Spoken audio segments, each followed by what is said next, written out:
Bonjour et bienvenue au Café du Matin avec John Plassard. Aujourd'hui, j'émets un signal de prudence sur le court terme au niveau des marchés actions. Si sur le moyen terme, je suis toujours très constructif et positif, notamment à travers les efforts des banques centrales, des gouvernements et la résilience des valeurs liées à la croissance et de bonne qualité, c'est-à-dire avec des bilans sains.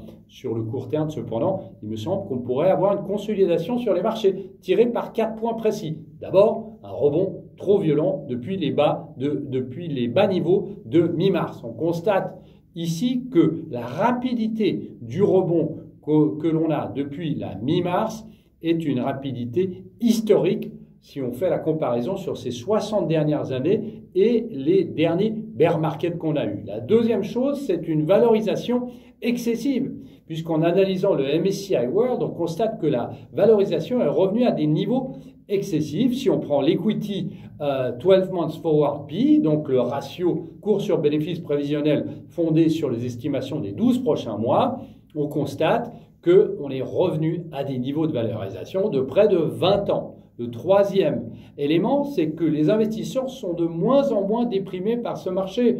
Vous n'êtes pas sans savoir que je regarde beaucoup les indicateurs contrariants. Et si on exclut le bull bear ratio de la Bank of America Merrill Lynch, qui est un niveau de 0 depuis 5 semaines maintenant, on regarde que les autres indicateurs contrariants sont en train de passer dans un côté très positif. On n'est cependant pas dans des excès d'optimisme, mais on y arrive doucement.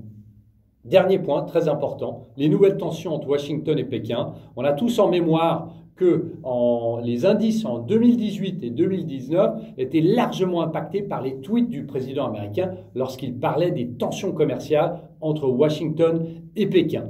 On sait aussi que ces tweets et les tensions commerciales avaient eu des effets négatifs sur les secteurs technologiques, le secteur de l'agriculture et le secteur de l'automobile.